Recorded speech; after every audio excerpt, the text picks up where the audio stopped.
Kita bisa bertemu di masjid yang kita cintai ini setelah menjalankan ibadah sholat yang dilanjutkan dengan sholat sunnah, kemudian majelis ilmu.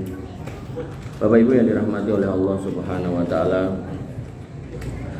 ketika kita membicarakan tentang majelis ilmu, maka di situ ada banyak kebaikan yang bisa kita dapatkan, di mana sebelum majelis ilmu maka banyak ustadz yang kalau disuruh ngisi di kawinan itu selalu mengatakan atau menyampaikan ayat wa min ayatihi an khalaqalakum min anfusikum azwaja litaskunu ilaiha, dan di antara tanda kekuasaan Allah Subhanahu wa Ta'ala adalah menciptakan di antara kita sesama kita, sama manusia maksudnya, pasangan, litaskunu ilaiha, agar kita kemudian bisa tenang, sakinah gitu. Kemudian dalam sebuah hadis Nabi SAW mengatakan man salaka thariqan yaltamisu lahu fi ilman sahalallahu lahu thariqan ilal jannah. Siapa yang kemudian mencari jalan menuju Allah, maka dengan jalan beriltizam di atas majelis ilmu, maka Allah akan mudahkan jalan menuju surga. Kemudian di akhir-akhir hadis dikatakan termasuk hikmah dari orang-orang yang bermajelis ilmu adalah wa anzala alaihimus sakinah, akan diturunkan kepada mereka as-sakinah. Jadi sakinah pasca nikah itu adalah majelis ilmu gitu kan. Maka banyak laki-laki nih, kita semua ini yang kemudian dengan segala macam ombiaing donyo gitu, pusing, akhirnya setan mudah sekali masuk, kemudian membakar amarah, emosi. Kemudian beberapa hari yang belakang ini kita lihat banyak kasus-kasus yang mengerikan yang dilakukan oleh laki-laki, dari mulai ada kakek-kakek yang bunuh cucunya, sampai terakhir ada seorang suami yang memutilasi istrinya. Maka kita sebagai laki-laki harus kemudian selain mencari nafkah, kita juga harus mencari ketenangan, dan ketenangan yang hakiki, wallahu alam, mudah-mudahan saya nggak salah, itu adalah kita dapatkan di masjid dengan ibadah dan kemudian dengan majelis ilmu. Karena kalau ibadah saja tanpa majelis ilmu, maka Nabi SAW mengingatkan akan datang satu zaman di mana kalian akan ketemu dengan suatu kaum yang mana sholat kalian itu gak akan sebanding dengan sholat mereka. Artinya kita akan meremehkan sholat kita, sepele sholat kita itu. Kemudian puasa kalian gak akan lebih baik daripada puasa mereka, karena mereka puasa kalau perlu gak perlu buka gitu. Kemudian sholat juga kalau perlu gak perlu tidur, makanya matanya pada tekok-tekok gitu. Kemudian kalau dilihat dari ibadah-ibadah yang lain juga demikian, kita akan meremehkan ibadah kita. Dan bahkan mereka dikatakan Nabi SAW yaqra'unal Qur'an, mereka juga baca Quran, tapi la yujawizu taraqiyahum, bacaannya enggak melewati tenggorokannya. Para ulama menjelaskan maksudnya adalah banyak orang-orang yang mempraktekkan amal-amal ibadah, sekali lagi ibadah, tapi kemudian tidak menambahi ilmu. Akhirnya dia merasa sebagai ahli ibadah, tapi tidak di atas ilmu, tapi dia merasa sebagai orang berilmu, sehingga akhirnya berfatwa tapi dolun mudilun, sesat menyesatkan. Jadi rumangsa nek wis jenggoten, nek wis nyun sewu bathuke ireng gitu kan, wis pengpengan gitu kan. Dan itu Nabi sudah mengingatkan gitu. Dan itu Nabi sudah mengingatkan. Jadi sampai seorang sahabat itu kemudian menemui mereka, kelompok itu di satu lembah itu, dan mereka melihat benar-benar luar biasa, jidatnya itu enggak cuma hitam tapi sampai ngoreng gitu kan. Benar-benar sujudnya luar biasa.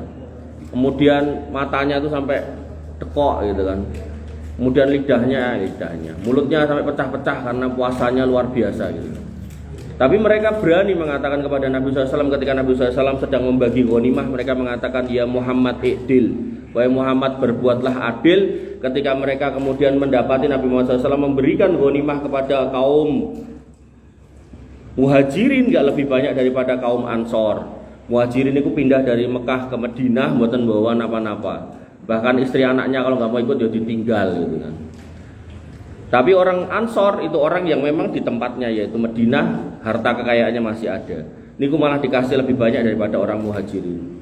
Kemudian datanglah orang ini Dzul Khuwaisirah kemudian mengatakan, ya Muhammad i'dil, wahai Muhammad berbuatlah adil. Nabi Muhammad mengatakan, kalau aku adil terus apa meneh sing harapkan adil itu siapa lagi?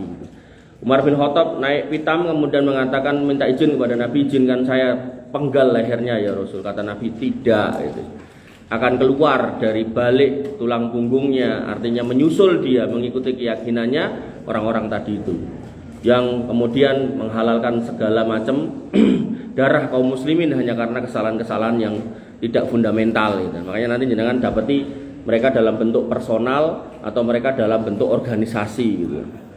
Jadi sampai para ulama waktu itu, para sahabat waktu itu mendefinisikan mereka itu gampang. Mereka itu sibuk mencari ayat-ayat tentang hukum orang kafir, tentang ayat-ayat orang kafir, tapi diterapkan kepada orang Islam. Hari ini juga sama, mereka sibuk mencari ayat-ayat tentang jihad, tapi kemudian itu ditembakkan kepada orang-orang Islam. Mereka kemudian mengeluarkan ahlul iman dan ahlul kiblat dari keimanannya. Jadi wong iman tapi dia katakan bukan beriman. Padahal Nabi mengatakan, siapa yang mengatakan kafir kepada saudaranya muslim sedangkan itu tidak terjadi, maka akan kembali kepada dirinya sendiri. Nah, makanya ada orang yang berkeyakinan la Islam ilal bil jamaah, enggak ada Islam kalau enggak berjamaah, wala jama'ata ila bil imarah, imam kalau enggak sah kalau enggak ada kepemimpinan, wala imarata ila bil imamah, enggak ada kepemimpinan yang sah kalau enggak ada imamnya, wala imamata ila bil bai'ah, imam yang enggak sah kalau enggak dibaiat gitu kan. Akhirnya dia merumuskan gawe imam dewi, baiat dewi, sing ra baiat karo dhek dudu koncone. Bahkan ada seorang istri yang ikut mereka kemudian lapor ke imamnya, Pak Imam, suami saya belum sama saya, gimana gitu. Yo cerai gitu kan. Pak Imam, saya udah cerai, saya udah janda, terus piye? Yo nikah karo aku gitu. Karena kalau kita teliti jani ujung itu kalau nggak duit yo niku yang usuk putri niku. Mereka menerapkan apa yang kalau kemarin kita bahas orang kafir ngomongkan soal 1/10 toh. Nah, mereka juga infaknya 10% itu. Infaknya 10%. Dan nek ra duwe 5%. Jadi luwih galak timbang zakat gitu. Padahal zakat yang wajib aja cuma 2,5% kecuali zakat napa? Pertanian. Pertanian kan 10% atau 5% dan zakat napa? Harta korun. Ini kan dari nek duduk lemah nemu harta korun niku zakatnya 20%. Nah, ngoten. Tapi sisanya zakat kekayaan jenengan secara umum, penghasilan jenengan secara umum itu cuma 2,5%. Itu pun kalau nyampe nisab. Penghasilan jenengan 10 juta, neng anake 15, kebutuhannya sebulan 15 juta. Berarti jenengan niku orang miskin, bukan orang kaya. Jadi orang miskin itu punya kerjaan, punya penghasilan ning mboten cukup untuk kebutuhan dasar. Ora cukup, Mas. Kebutuhanku sebulan ki 45 juta lah nggih napa? Nggih plesir. Nek niku mboten masuk nggih. Dadi kebutuhan dasar niku nggih sandang, pangan, papan, nek sakniki sekolah, berobat ngoten niku nggih. Jadi nek plesir jalan-jalan ten Singapura, ten pundi-pundi niku enggak masuk di situ. Nggih. Bapak Ibu yang dirahmati oleh Allah Subhanahu wa taala, kita libur membahas materi kita lama. Saya refresh lagi, materi kita adalah kitab Al-Kabair. Di mana dalam kitab Al-Kabair itu disebutkan ada 70 sekian dosa besar, dan dosa besar yang pertama adalah dosa kesyirikan. Dan kita membahas lebih luas lagi tentang kesyirikan, itu ada syirik besar dan syirik kecil. Selama ini kita baru membahas syirik besar dengan contoh yang pertama menyembah menuhankan selain Allah, kemudian yang kedua berdoa kepada selain Allah, yang ketiga, nah ini baru bab yang ketiga, bertawasul kepada selain Allah. Yang kita udah bahas lebih dalam lagi tentang orang-orang yang kemudian nitipkan doa ke makam-makam. Kemudian kita membahas tentang doa-doa atau waktu-waktu di mana seorang itu kalau berdoa mustajab. Alhamdulillah kita sampai di poin yang ke-27 dari 31 kalau nggak salah, terkait dengan doa-doa. Nanti closingnya adalah gini loh. Ketika Allah sudah membuka peluang 27 metode, cara, teknis berdoa yang genah mustajab, kenapa kok pikiran kita cuma ning kuburan ya gitu loh. Itu jadi pertanyaan. Nah, nanti ada closingnya. Nah, maka ini kita yang ke-27 yang tadi sudah saya sindir sedikit ya. Nabi SAW bersabda, "Man salaka tariqan yaltamisu lahu fihi ilman sahalallahu lahu tariqan ilal jannah." Siapa yang berjalan setiap hari berusaha untuk mencari ilmu agama, maka Allah akan tunjukkan jalan menuju surga. Saya selalu katakan di mana-mana, nek panjenengan bingung nyari jalan surga itu lewat mana, apa dadak lewat mana, apa dadak lewat pundi gitu. Enggak usah bingung, pokoknya anggaran nek majelis ilmu yang di situ disampaikan Quran, hadis, Quran, sunnah, insya Allah itu jalan menuju surga. Lah tapi apa semua majelis ilmu kita harus ikut? Boten, sesuai dengan kebutuhan mawon. Jenengan ajeng nopo niku yang diikuti, jenengan kurang nopo itu yang diikuti. Jenengan enggak paham tentang fikih puasa, mengikuti kajian tentang puasa. Jenengan enggak paham tentang tata cara mengelola harta, mengikuti fikih muamalah. Jenengan nggak paham tentang tata cara sholat yang benar, fikih sholat. Jenengan merasa akidah jenengan masih sok bimbang, Allah niku pripun, Nabi niku pripun, agama kita itu gimana, atau mungkin ada kubur kene ora, maka mang cari kajian tentang akidah. Itu aja. Jenengan ajeng naik haji atau umroh, mang belajar tentang haji atau umroh. Jenengan ajeng nikah, mang belajar fikih poligami. Loh. Lho tenan iki kula iki ngajar fikih poligami ping 3 ten masjid niku. Diseneni kalih kanca kula. Mas, kowe ngajar fikih poligami tapi rong tau praktek. Kula tanya, kowe nek arep haji sinau tak manasik haji sik apa munggah kaji sik ya gitu. Ya sinau sik, ya kuwi gitu. Makanya tak ajarke sik barangkali engko sing ke sekolah niku terus bojoku ngomong gandeng wis mbok ajari ping 11 mangkat to. Iki Om Jon enten mboten to? Oh enten ora ketok biasane ning kono. Wah, tak kira ora enek makanya aku ngomong ngene mau. Oh jebule enek dele. Walah, biasanya ten mriko sampinge Pak Darto. Oh, alah gantian gon. Nggih. Jadi belajar, pokoknya jenengan mau apa belajar dulu. Makanya Imam Bukhari membuat judul dalam kitabnya Al ilmu qoblal qauli wal amal. Mang cari ilmunya, panjenengan cari ilmunya dulu sebelum ngomong kalih ngamal. Makanya para sahabat dulu ketika ditanya atadruna mal muflis, atadri ma haqqullah alal ibad wa haqqul ibad ala Allah gitu. Kalau ditanya kamu enggak ngerti enggak iki apa? Iki apa? Para sahabat selalu menjawab Allah wa rasuluhu a'lam. Kapan? Ya ketika enggak tahu. Tapi nek wong sakniki kowe ngerti ra hukume mangan kadal. Oh entuk kuwi. Sing penting kowe kolu. Kowe entuk ora mangan celeng, entuk sing penting kowe iso nyekel. Jawabane aneh-aneh wae. Waton, wani, berani gitu loh. Nah, makanya orang yang beriman harusnya hati-hati. Kenapa? Karena Nabi itu berpesan, ya, man kadzdzaba alayya muta'ammidan falyatabawa maq'adahu minan nar. Wani ngomong soal agama sengaja dan dusta, hati-hati nyemplung neraka. Nah, kursine wis ana, tinggal mbok linggui gitu. Maka hati-hati. Makanya pentingnya mencari ilmu agama sesuai kebutuhan. Kemudian wa mastama'a qaumun fi baitin min buyutillah yatluna kitaballah. Sekumpulan orang itu berkumpul di rumah di antara rumah-rumah Allah membaca kitabullah Al-Qur'an wa yatadarasunahu bainahum dan mempelajari di antara mereka. Tadarus niku kan mungkin dadine madrasah, tempat untuk belajar. Jadi bukan cuma baca tok, tapi dipelajari kandungannya, dijelaskan sehingga pulang dari majelis niku wau tambah ilmu gitu. Bukan cuma tambah halaman membaca. Bukan berarti membaca Quran jelek, bagus. Itu kan ada level-levelnya gitu loh. Jadi begitu jenengan nggak bisa baca, belajar baca. Begitu sudah bisa baca, melancarkan tahsin. Kemudian kalau perlu ditahfidz, kalau kemudian sambil tahfidz dan jenengan tadabbur atau tadarus. Tadarus di sini adalah memahami isinya, kandungannya. Maka orang-orang yang bermajelis dalam rangka memahami Al-Qur'an, Allah punya janji melalui nabinya, illa nazzalat alaihi musakinah. Gak ada oleh-oleh yang terbaik. Senajan nggih dikasih berkat, maka dikasih barokah. Gimana kok sakinah, Pak. Sakinah, ketenangan jiwa, ketenangan hati. Ketika Allah angkat kejahilan kita dengan ngaji, dengan majelis ilmu, Allah akan membuat kita tenang. Makanya banyak laki-laki niku ora tenang, nyun sewu ngapunten akhire do edan. Jenengan nek survei tendalan-dalan niku lho, wong edan rata-rata wong lanang gitu kan. Karena wong lanang niku tabiatnya enggak seperti wong wedok. Wong wedok niku nek masalah diceritake.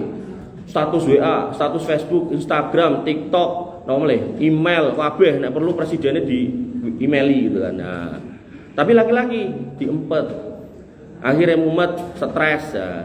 Padahal Al-Qur'an mengatakan apa? Fas'alu ahla dzikri in kuntum la ta'lamun. Jangan sampai jenengan stres kalau ada masalah, carilah orang yang berilmu untuk bertanya, cari solusi. Jangan dipendem dewe, Pak.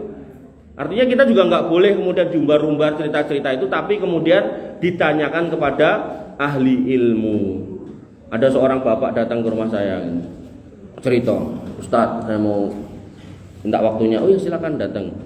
Terus cerita, saya itu dapat tinggalan dari orang tua saya di sana, di Tasik sana, Tasik atau Bandung, 50 juta. Tapi habis buat prostat, operasi prostat sampai 3 atau 4 kali. Oh gitu. Nah terus dengan kesini mau ngapain itu? Jadi saya punya istri itu, dia itu karena saya pasca covid ini bisnis saya turun, jadi saya kira tak demok itu nggak mau gitu. Terus ya akhirnya saya kalau mau setoran itu dadak ngerayu-ngerayu, terus dadak muter-muter ubeng-ubeng nanti tekan Tangmangu terus nyewa hotel gitu. Niku tiap bulan atau tiap minggu mboten ya, paling sebulan sekali kalau nggak 2 bulan sekali. Lo pantas dengan kena prostat itu. Ya kan artinya kalau kita paham benar urutannya itu kan sebenarnya masalah itu depan mata itu solusinya ada gitu. Nah terus gimana itu solusinya? Solusinya jenengan sama istri jenengan kapan di waktu ayo ngobrol gitu. Nanti tak ngomong gitu loh, jenengan ngrungokke, ya istrinya ngrungokke. Saya tak tanya ke istri ini masalahnya apa, nanti jenengan nggak boleh ngingkari kalau itu benar. Nanti saya tak tanya ke jenengan masalah apa, istrinya nanti tak minta untuk tidak mengingkari kalau itu benar. Kita menengahi gitu loh. Nah, cobi itu nanti kalau jenengan mau, itu nanti insya Allah ketemu solusi. Sejak dia datang sampai hari ini nggak pernah terjadi itu pertemuan. Ya khawatir saya dia kena prostat meneh gitu. Ya kan? Jadi masalah itu sebenarnya kelihatan di depan mata, solusinya apa, ceritanya apa gitu kan. Ada lagi baru kemarin nih bapak-bapak datang, "Tat, minta waktunya." Gitu. Jadi dia wanita ini saya dino niki dan masjid niki goleki.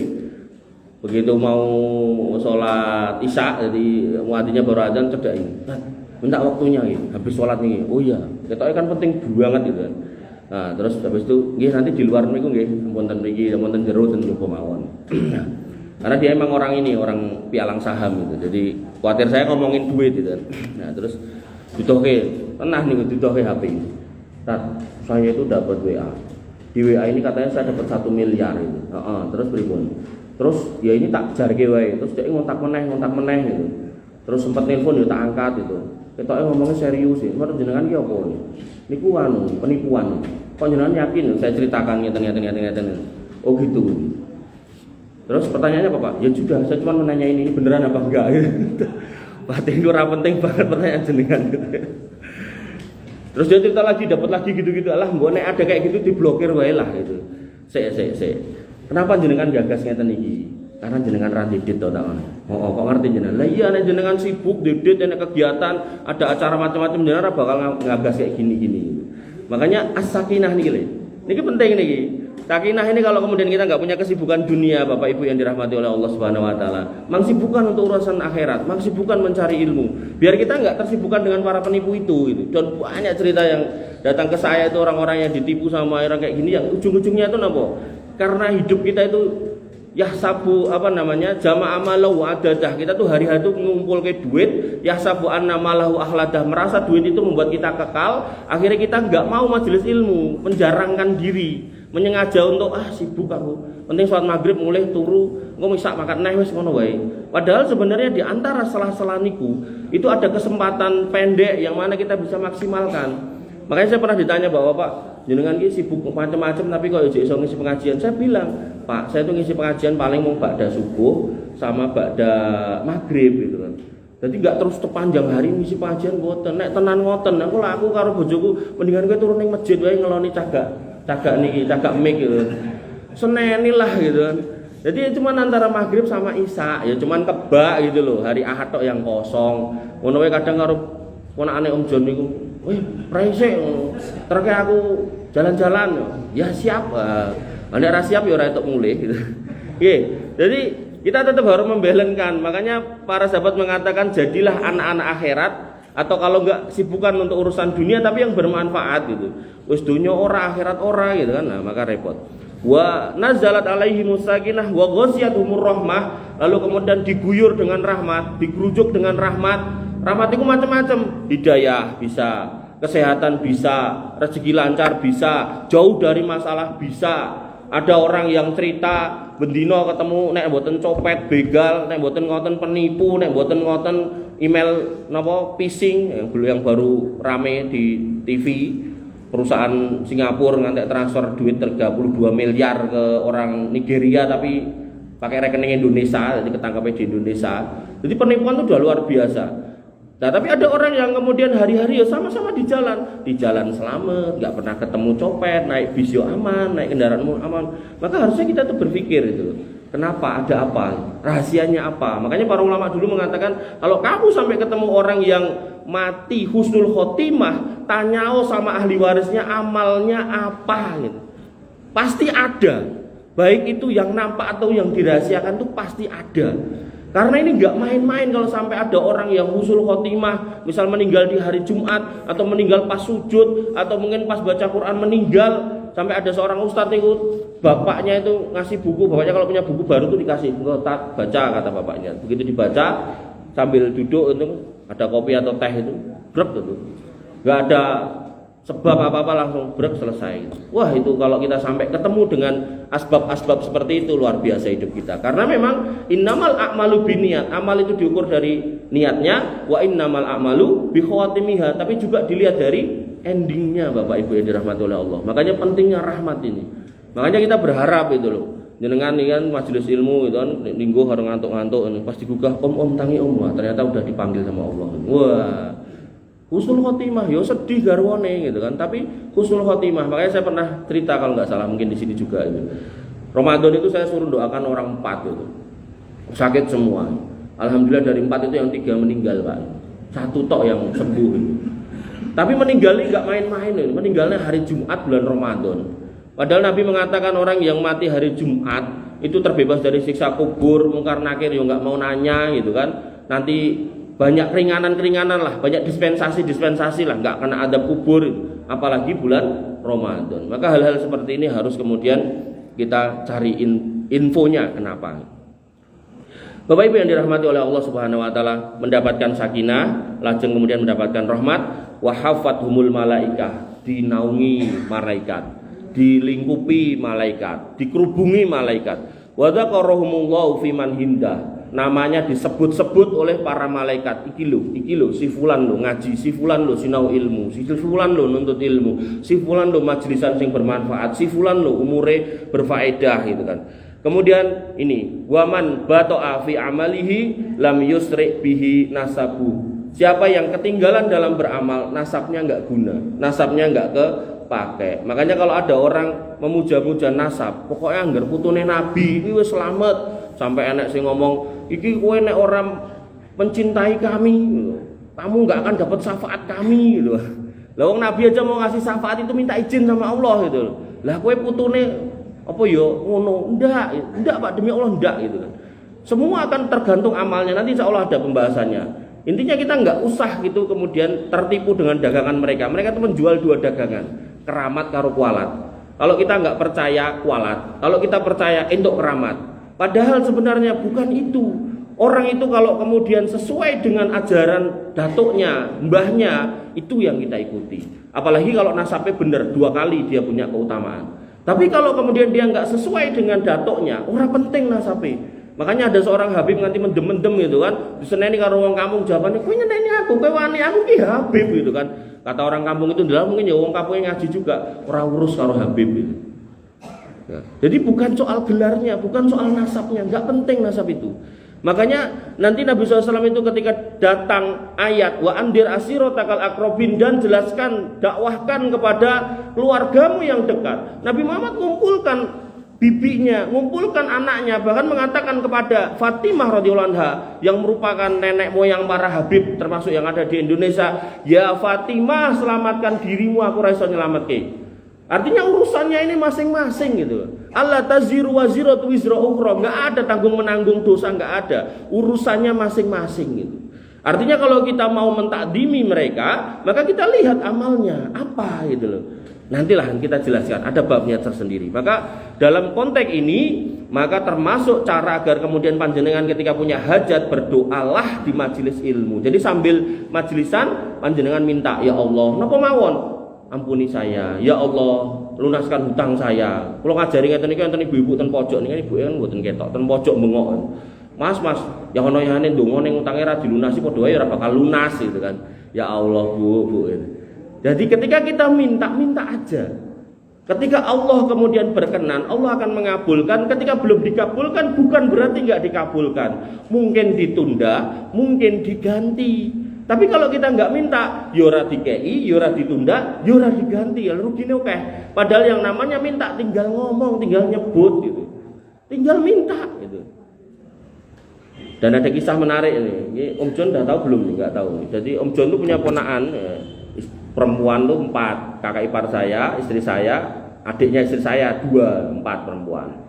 Ponakan dari mertua saya, maksudnya pertanyaan yang lain punya juga mungkin. Nah, terus istri saya itu dongo. Tiap hari itu enggak tahu ding tiap hari apa tiap apa, pokoknya dongo. Nah, terus tiba-tiba istri saya ngomong, "Udah mulai, tak cerita nih, enak cerita api." Begitu sampai rumah ceritanin. Apa ceritanya ini? Anu toh, adikku tahun ini memang munggah kaji. Ya alhamdulillah lah. Lah tapi dek iki wis daftar ONH biasa tapi kok tiba-tiba memang haji saiki kok cepet men. Ya telepono, mungkin iki daftar haji sing furoda, sing bayar untuk larang kuwi lho gitu. Oh ngono. Tapi sing membuat saya itu bingung. Lah ngapa dadak bingung? Tak bilang gitu itu. Aku ki sering dongo. Sing tak dongoke ya Allah tahun ini mohon saya dikasih naik haji saya, suami saya sama adik saya 2 gitu kan. Nah, tapi kok sing kabul kok adikku tok ya. Jadi kita berdoa itu berdoa aja gitu loh. Artinya kalau nanti pun yang terkabul adalah orang yang kita doakan ya enggak apa-apa gitu kan. Ya, terus saya bilang sama dia, ojo ngiri lho, ojo nesu ojo. Ora, aku ki seneng ya mong kok Gusti Allah ngabulke adikku tok ya, kok aku karo kowe ora gitu. Lah aku karo kira didit tau buat tungake didit terus bayar. Akhirnya ditelepon gitu kan. Ternyata memang daftar di biru mana gitu. Ada 170 juta gitu berangkat sekarang gitu ya. Ya intinya itulah gitu. Berdoa aja Bapak Ibu yang dirahmati oleh Allah Subhanahu wa taala. Ya.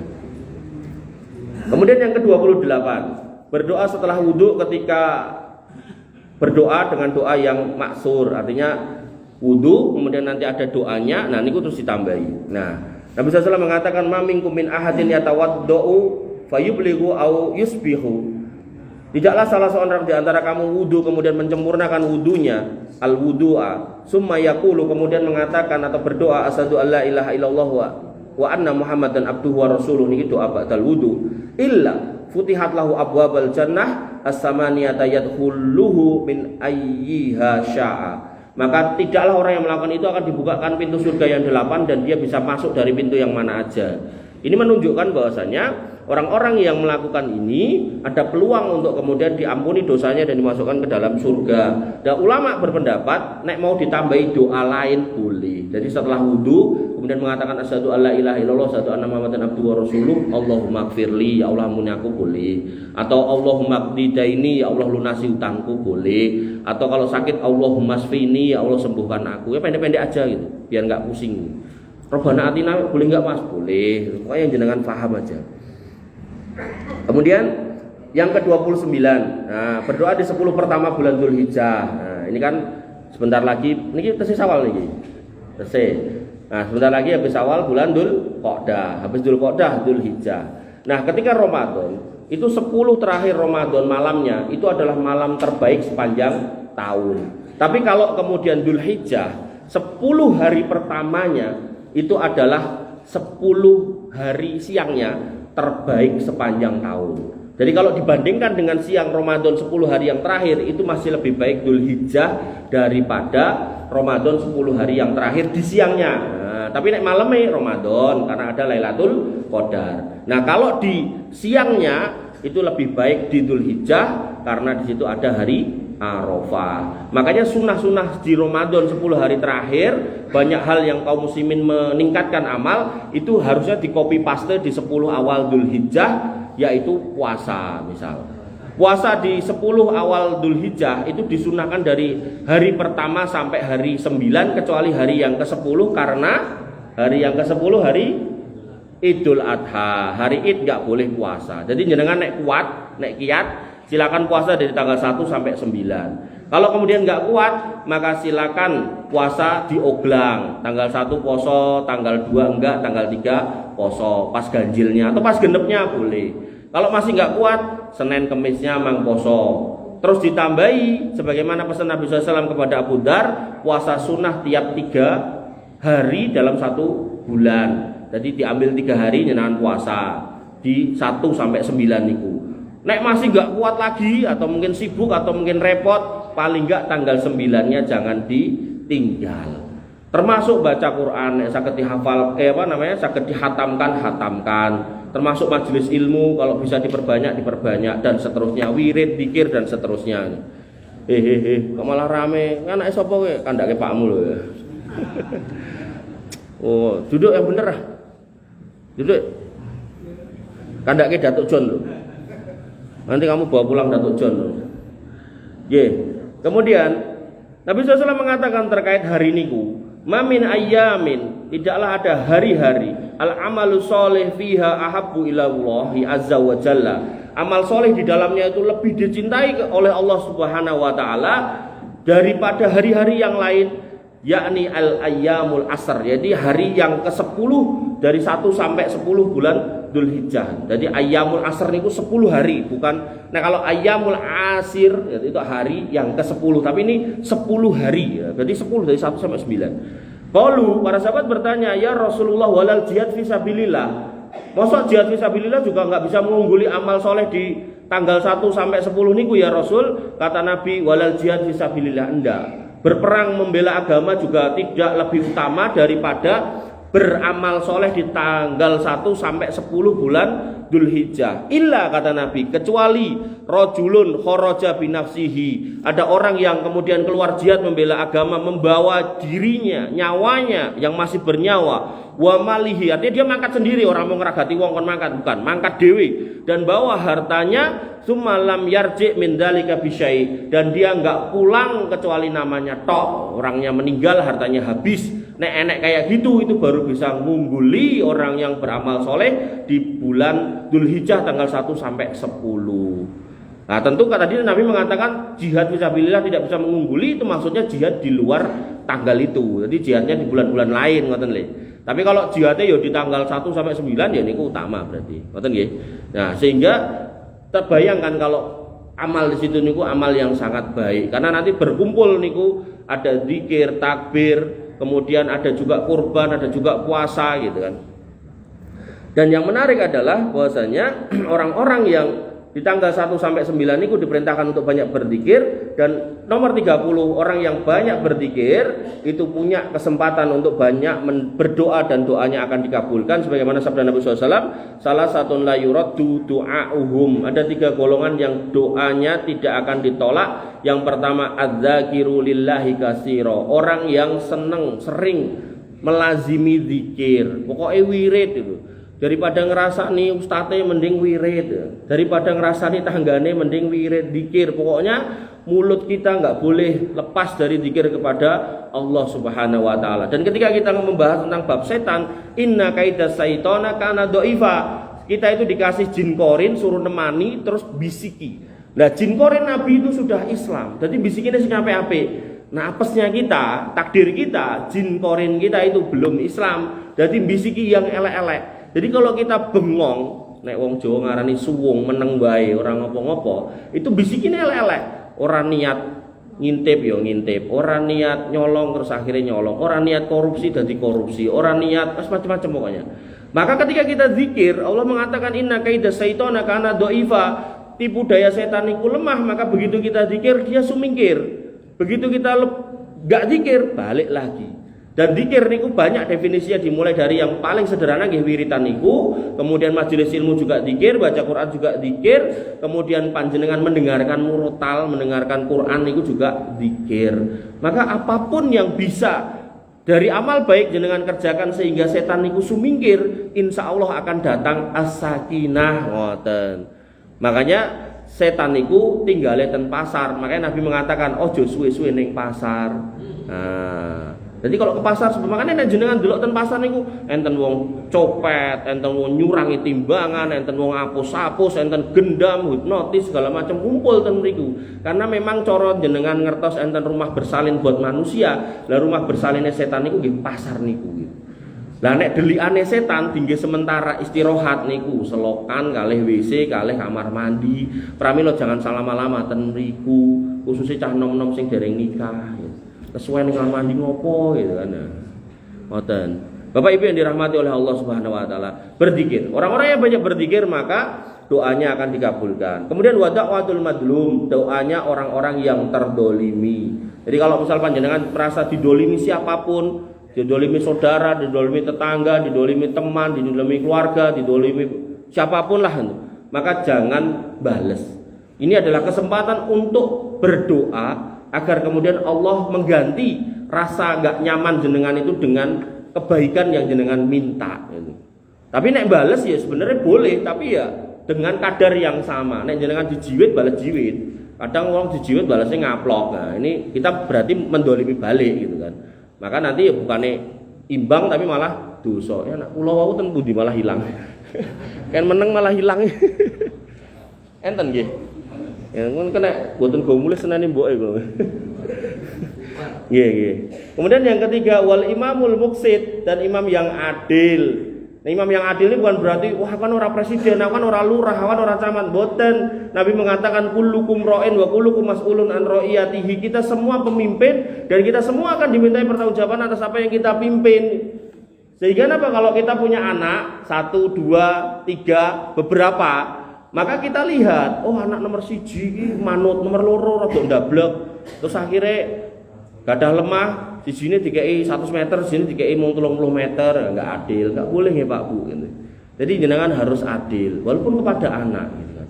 Karena di sini ya saya lihat bapak-bapak yang sudah punya anak gitu kan, umumnya gitu kan. Nah, tapi nanti kalau saya kajian sama anak-anak yang belum jadi bapak, nanti akan saya sampaikan hadis Nabi SAW yang kemudian dikatakan bahwasanya kalau seorang anak itu punya 2 orang tua, maka dia punya 2 pintu surga. Kalau meninggal 1 maka tinggal 1. Nah, maka berbuat baiklah kepada 2 orang tuamu. Maka anak ini bertanya, wa indolamahu, nek orang tuaku dolim gimana ya Rasul? Maka kata Nabi, wa indolamahu, senajana wong tua murah adil, dolim, galak, nganyeli, nyebeli, maka tetap berbuat baik, berbuat bakti kepada orang tuamu. Makanya ketika kita ngomongkan Islamic parenting istilahnya. Jadi pendidikan kepada orang tua dan kepada anaknya gitu kan. Maka yang terpenting itu pendidikan yang pertama adalah pendidikan agama. Berapa banyak anak kita sekolahkan sekolah tinggi, yang tinggi banget gitu kan. Tapi begitu orang tuanya sepuh, dia nggak mau nemeni karena sibuk. Akhirnya orang tuanya sendiri. Ya kalau masih berdua enak, satu di utara, satu di selatan, satu di ngetan, satu di kulon gitu kan. Tapi kalau sendiri, bener-bener sendiri, akhirnya ke kamar mandi kepleset, akhirnya mati di dalam kamar mandi, terlalu banyak cerita ngoten niku. Parah meleh enten bapak masih sehat, masih bisa ngapa-ngapain. Nah, baru aja pensiun berapa bulan kemudian sama anaknya dikirim ke panti jompo, alasannya anaknya sibuk. Pas bapaknya protes, "Kowe aku mau kirim panti jompo le." Enggak, Pak, saya itu cuma nyarikan bapak temen gitu. Jadi anaknya juga gelem ngancani gitu. Merasa nanti bakal ngerepoti omahe. Wah, luar biasa. Nah, artinya kita harus mengecek lagi ya. Bapak Ibu yang dirahmati oleh Allah Subhanahu wa taala, imam yang adil. Artinya kalau panjenengan sudah jadi orang tua yang adil, sudah jadi Pak RT yang adil, sudah jadi pimpinan yang adil, mang banyak berdoa. Senajan direpoti sama anak buah, sama anak emang banyak berdoa, insya Allah doa kita makbul. Kemudian yang ke-31 ini dalam rangkaian Dzulhijjah, nggih menika hari Arafah. Ketika orang-orang wukuf di sana di atas bukit Arafah, itu ada di tempat yang paling baik untuk berdoa, di saat yang paling baik untuk berdoa, di waktu yang paling baik untuk berdoa. Maka harusnya perbanyak doa. Nabi SAW mengatakan khairud doa doa yaumi Arafah. Sebaik-baik doa adalah doa hari Arafah. Ketika dikatakan yaumi Arafah, para ulama mayoritasnya sepakat bahwasanya ini enggak cuma berlaku buat mereka yang ada di Arafah, tapi kepada semua kaum muslimin pada hari Arafah. Wa khairu ma qultu ana wan nabiyuna min qabli, dan doa atau zikir yang paling banyak, paling sering aku dan para nabi panjatkan dari dulu, yaitu la ilaha illa anta, la ilaha illallah wahdahu la syarikalah lahul mulku wa lahul hamdu wa huwa ala kulli syai'in qadir niku. Ini kalau 10 awal Dzulhijjah, hari terbaiknya adalah hari Arafah, kemudian zikirnya adalah la ilaha illallah wahdahu la syarikalah lahul mulku wa lahul hamdu wa huwa ala kulli syai'in qadir. Tapi kalau 10 malam terakhir bulan Ramadan, malam terbaiknya namanya Lailatul Qadar, zikir terbaiknya adalah Allahumma innaka afuun karim tuhibbul afwa fa'fu anni, atau Allahumma innaka afuun tuhibbul afwa fa'fu anni. Pertanyaannya, apakah nggak boleh berdoa selain itu? Nggak boleh berzikir selain itu? Jawabannya boleh. Tapi ketika dikatakan yang lebih utama, maka itu yang utama. Artinya kalau kemudian kita mengucapkan itu, nanti banyak hadis tentang zikir mengatakan bahwasanya doa ini atau zikir ini ketika diucapkan, maka Allah akan mengampuni dosa-dosa hamba walaupun sepenuh buih di lautan. Artinya gak usah kita mengucapkan ya Allah ampuni aku, ini sudah nanti ketika kita zikirkan ini, kita lafalkan ini terkandung di dalamnya. Nah tapi kan aku juga pengen jaluk donga gen terbebas dari utang, nah mang tambahi mboten napa-napa, banyak-banyak berdoa. Nggih niki 31 skema teknik kemudian kondisi di mana seorang hamba bisa berdoa pada waktu saat kesempatan yang mustajab. Makanya closingnya adalah ayat Quran surat Al-Baqarah ayat 61. Allah Subhanahu wa taala berfirman, "Atastabdiluna alladzi huwa adna billadzi huwa khair." Apakah kamu meminta ganti yang jelek diganti yang baik? Maksudnya gini loh. Ketika ada 31 cara meminta pada waktu yang mustajab, tempat yang mustajab, saat yang mustajab, kondisi yang mustajab, keadaan seseorang yang mustajab itu ada 31. Dan itu bisa dilakukan baik di rumah, baik di masjid, baik di jalan, waktu kita safar, adzan dan iqomah, waktu khatib naik mimbar, hari Jumat, hari Rebu, hari Senin, hari Kamis. Kemudian di tempat-tempat tertentu, misal kayak di Raudhah, misal kemudian di Arafah dan seterusnya, banyak kan. Maka kenapa kok pikiran kita cuma ning kuburan gitu kan? Terus kuburannya ya dadak kuburan si Habib meneh gitu kan. Kenapa gitu loh? Dan parah lagi itu mereka itu nggak jujur. Mereka kalau dikatakan kowe nyembah kuburan, mereka mengatakan enggak itu. Faktanya mereka mengatakan apa? Ya Habib Fulan bin Fulan sahilana bil fulus, kertas merah yang halus-halus. Wahai Habib Fulan bin Fulan, mudahkan kami untuk dapat fulus, kertasnya abang sing halus-halus. Itu kan minta ke situ. Bahkan tadi saya lihat ada video, ada satu lafalnya dia mengatakan, ya Habib Fulan bin Fulan, igdi hajatana, tunaikan hajat kami, penuhi hajat kami. Kan minta di situ. Jelas itu kesyirikan. Hakul yakin 1.000.000%. Kenapa kok sih ngeyel gitu kan? Jadi bukan sentimen, tidak, tapi lebih kepada gini loh, kita menyampaikan sesuatu dan dakwah para nabi dari dulu sampai hari kiamat itu adalah jauhi kesyirikan. Jauhi kesyirikan. Nah, panjenengan kalau masih ingat orang yang berbuat syirik dosane ra diampuni, amale dicoret, dipastikan masuk neraka, diharamkan mlebu surga. Angel lho niku. Niki perkara berat itu. Sia-sia sholat kita, sia-sia haji kita, sia-sia umroh kita, kurban panjenengan tiap tahun sia-sia ketika kita terlibat dalam kesyirikan itu. Makanya kalau ada 31 model, kenapa kok dadak golek siji tur kuwi kok ya dadak kuburan gitu loh. Cek mending nek niku Habib cek urip jenengan teko bib dongokno aku. Lah niku mending enggak apa-apa. Minta doa kepada orangnya masih hidup. Tapi nek wis mati gitu kan. Terus sampai enten niku Habib niku nyekel untune, ngomongnya nek untune iki iso marai ngene ngono terus akhirnya diambungi niku gundale mubeng ngoten ya Allah. Tongkate, untune, sendale, sepatune. Nah, luar biasa sampai wingi niku enten video Habib Lutfi niku dikumbah ngangge las segar niku sikile niku bar niku cantenge dicucup, wah luar biasa.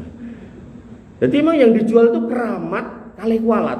Nek iman karo mereka keramat entuk, nek enggak iman kualat. Akhirnya kan kita orang Jawa, orang di Jawa yang biasa nek diweden-wedeni wedi, wong karo barang ra ketoke sosok wedi, jorono enek pocongan padahal jane yo renek nek yo wedi ra gelem rono gitu kan. Maka dingonokke meneh konteke akhirat ra entuk syafaat ngono yo ngandel gitu kan. Maka cerita-cerita khurafat itu harus kita singkirkan. TBC, T niku napa? Takhayul. Cerita-cerita khayalan itu sudah enggak usah dipercaya. Kemudian khurafat itu mengada-ada dan itu mengada-ada ning yo ngawur gitu kan. Kemudian TBC bid'ah, B-nya bid'ah. Jadi ngajarke agama tapi enggak ada sumbernya itu. Ini dasarnya apa? Wis dalil-dalilan, pokoke dalil malah mumet sirahmu. Dasar agama nggih niku dalil itu. Bapak Ibu yang dirahmati oleh Allah Subhanahu wa taala, atastabtiluna alladzi huwa adna billadzi huwa khair. Apakah kita itu mau mengganti yang sudah dikasih baik oleh Allah dengan yang jelek? Apakah kita mau ngambil yang jelek sebagai ganti yang baik? Masa iya toh ada air putih kita milih air comberan? Masa iya toh ada racun kita milih racun daripada madu? Nah, ibu-ibu pilih diracun apa dimadu? Angel ya. Pilihan sulit itu Mas. Wah, pas.